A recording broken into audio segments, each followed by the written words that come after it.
Alright, what's good YouTube? It's your boy Johnny Finesse. Welcome back to the channel, and today we are watching 5 NBA players that are saving their careers in 2021. The NBA season is going crazy right now. A lot of people's going good, a lot of people's doing bad. A lot of surprises. Tell me what you think, what's going to happen at the end of the season, who you think going to make the playoffs, this, that, and the third. Tell me what y'all think. But if you're new to the channel, hit that subscribe button. We on the road to 600 subscribers, so let's get to it. You know what I'm saying? Subscribe, and hit that bell notification so you don't miss a thing again. You feel me? But with that being said, let's just get into it. Guys, and maybe the word saving is a bit strong here, but before the beginning of the season, all 5 of these NBA players had their team's fans saying at one point, is this guy going to be able to contribute to winning on our we don't put it at 720 because I don't understand. our team? Thank you. Because like, if not, I don't understand does this he have a saying future HD. with the current roster? And this These shit players is were not really HD. good at one point, fell off, and now in 2021 are redeeming themselves and look like the best version or one of the better versions of themselves. Now, is there a scenario where all 5 of these players regress a bit and play worse than what they are doing now? Of course, but all of them are now in roles that make sense going forward. Before Andrew Wiggins even played 1 minute of college basketball, he was being talked about in a similar way as some of the greatest to ever play. At 6'8", when you combine Wiggins' physical tools with the development of an NBA coaching staff, it was assumed that Wiggins reaching superstar status was for sure happening. And even if he didn't, Wiggins' worst case scenario I personally feel like Wiggins was just on the wrong team. He's just a wing. He's a good wing player. seemed like a guy who averaged 20 points per game easy, makes a few All-Star games, and was a solid #1 pick. This isn't a detailed Andrew Wiggins career rehash video, but if you're an NBA fan, we know what happened since those comparisons. He did not produce like the young greats did in the past. He floated in and out of games at Kansas, and after his 3rd season with the Minnesota Timberwolves, he got worse in every way on the court. And it only got worse for him in the franchise when he signed a 5-year, $146.5 million. Yeah, that honestly fucked him up. I feel like that fucked him up because it's like, bro, when you take a big bag like that, it's like you're not surrounding yourself with good players, so you're just by yourself, bro. Like, you feel me? Dollar extension. Timberwolves owner Glenn Taylor said that Andrew is one of the best young players in the NBA, and he has the talent and work ethic to get even better and be a foundation for our franchise for many years. Wiggins definitely did not get better as a player and was not a foundational piece for the Wolves franchise going forward. The team was paying him $30 million a year, one of the highest paid players in the league, and you expect to get superstar level production for that number. Wiggins did not give that type of production. His outside shot was broke, he was not defending well for someone with his size, and did not play with consistent effort. Before he was eventually traded to the Golden State Warriors, there were questions of will Wiggins ever be a contributing factor to a successful team? Besides finishing at the rim and the occasional good effort on defense, there was nothing you could say he did well enough to justify having him take on a larger role. And in his 7th NBA season, he has been a big factor of why the Warriors are the 5th seed in the West right now. Wiggins is not putting up huge counting stats, but this has been his best season as a defender by far. He had 0 games with 4 blocks or more with Minnesota. With the Warriors, he already has 3 games with 4 blocks or more. Wiggins is giving more effort on defense than he ever had before. He's been taking on the major perimeter threat almost every single night. He blocked 5 shots against the Pacers and guarded Malcolm Brogdon for parts of the game. He guarded Kawhi in back-to-back games and held him to 1 made shot and forced a bunch of turnovers in the 2nd game. See, the thing about the Warriors system, bro, is not like a ball handling system. Like, it's like cuts and passes. It makes the game mad easier. And in their surprise win over the Lakers, he played pretty good defense on LeBron in the 4th quarter. It's only been like 14 games, but I don't see why some of this stuff isn't sustainable. He's shooting the best he ever has from 3 next to Steph Curry. He can learn from Draymond Green. He's a 6'8" athletic guy. Why can't he continue to be a good defender all year? Again, the overall offensive production isn't the greatest, but he never played defense like this in Minnesota for a 13-game stretch. He's not going to live up to the #1 pick hype, but this version of Wiggins might be his best form long term. Back in the summer of 2015, Nick Batum was traded to the Charlotte Hornets. For the 7 years before that, Batum was a quality starting small forward on a bunch of successful Portland Trailblazers teams. The logic for the Hornets here was, okay, we're going to have a 6'8" wing that can be a shooter, defender, and secondary playmaker next to Kemba Walker. And it worked out in that first season. Batum was averaging 15 points per game, 6 rebounds, and 6 assists, and provided a decent level of defense for the Hornets. They won 48 games, but lost in 7 to the Miami Heat in round 1.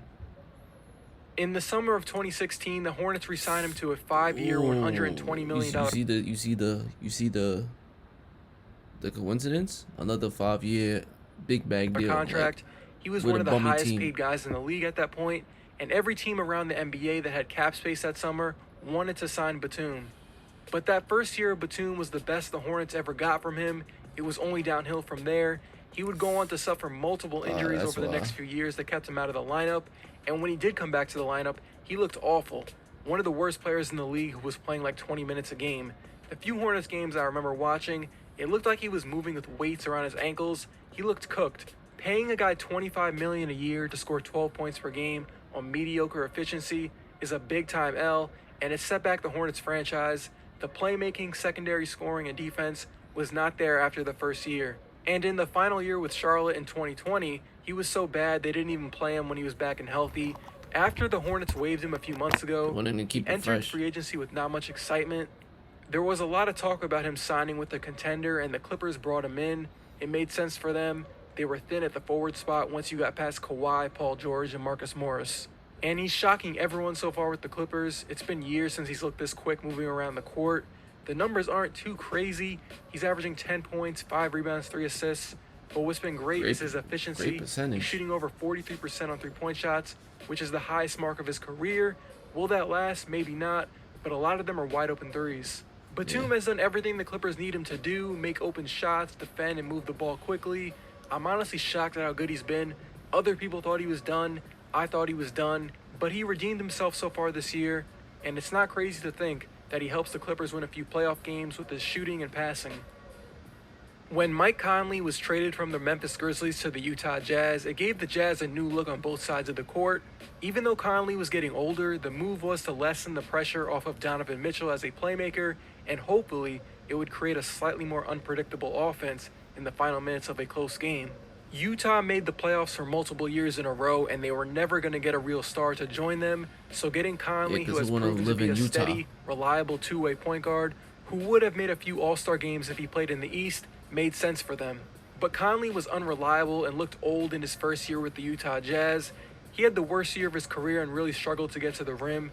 At one point, he was shooting below 40% from the field and missed some time due to injury. Other than Jordan Clarkson, the Jazz had one of the worst scoring benches, and Conley being out hurt them. Even though he only had 2 years left on his deal, he was not living up to that $30 million he was getting paid. You had to wonder if the Jazz made the right move at the time. But 2021 is a new year. Conley looks healthy and building off his pretty good performance in the NBA bubble playoffs. The Jazz are tied for second place in the Western Conference. You hear a lot about Rudy Gobert and Donovan Mitchell being really good for them, and they have been, but this 10-4 start has a lot to do with Mike Conley getting back to his old form.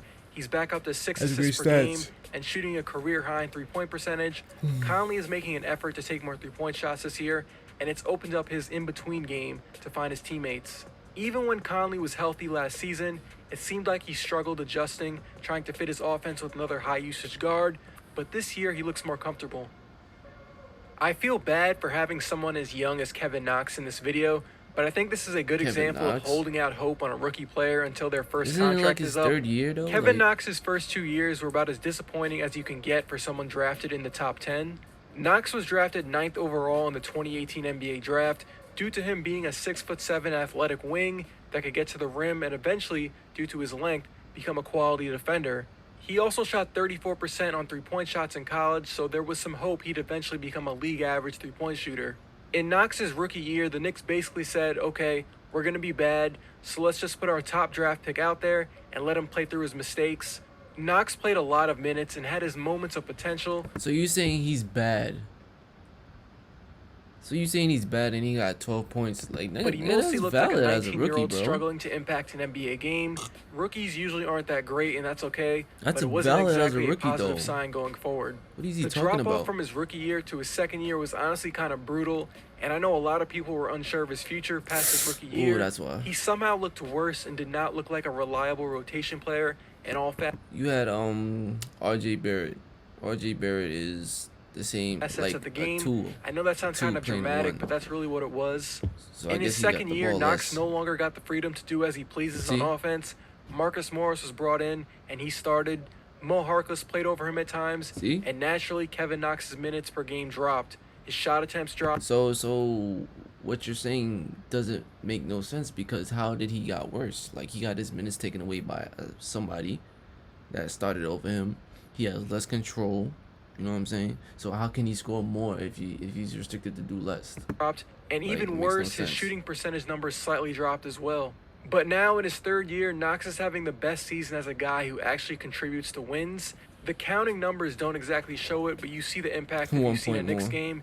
He's been one of the better corner three-point shooters this year. The last time I checked, I think he's like top 10 in corner three-pointers made. He has a more defined role as a corner shooter next to Julius Randle, Alfred Payton, and RJ Barrett. Kevin seems to be more comfortable in a role where he plays as a catch-and-shoot guy rather than someone who starts offense with his dribble like he got to do in his rookie year. Off the dribble stuff eventually could be a thing for Knox. See, that's what I was talking about. You got RJ Barrett and now you got Obi Toppin. Like, those are like in basically their position, so it's like you can't handle the ball. But it's better to simplify a 21-year-old's role in this offense. When Gordon Hayward signed with the Charlotte Hornets for $120 million over the next 4 years, it was immediately looked at as the worst contract in the NBA. No, it wasn't. It wasn't looked at the worst contract, because he broke his leg in the first fucking Everyone game. was clowning the Hornets for this move. The last 4 years, Gordon hasn't done much to warrant that big of a contract. Because of injuries, Jaylen Brown getting better, and Jason Tatum becoming a top 15, top 20 player, he never got back to being the Gordon Hayward we saw in Utah. This was a big risk by Charlotte if it didn't work out. Even though Hayward is obviously not a $30 million player, I like the signing at the time because the makeup of this Hornets team benefits Hayward's style of play. It's a modern team with athletic forwards that can shoot. You have 3 guards in LaMelo, Rozier, and Devontae that all have their strengths as dribble drive guys, passers, and shooters. And you add Hayward into the mix as someone who could run a pick and roll, shoot a 3 off the catch and off the dribble. You have an interesting team. Not a team that can make a deep playoff run, but a team that can be annoying to face on a random regular season night. Hayward is having his best season since that last Utah year. He had a career-high 44 points a few weeks ago. Fire. In 13 games, Hayward is putting up 22 points, 5 rebounds, and 4 assists. That's great and shooting 49% from the field and shooting 41% on threes. He hasn't had a stretch of games like this in years. Like, look at this picture of the Western Conference All-Star reserves. This is what the NBA looked like the last time Gordon Hayward actually impacted winning. He is going through an injury with his hip, and he's been out for a week. Could this be like a Nick Batum situation where Hayward is good in year 1 and then bad going forward? I guess anything is possible, but Hayward can actually score. Batum was so inefficient at the time. Hayward is going to be good, I think. And that is it for me in this one. Again, is it possible some of these players don't play as well as soon as this video drops? Yes, but all of them are in clearer, defined roles, so I don't see why they can't.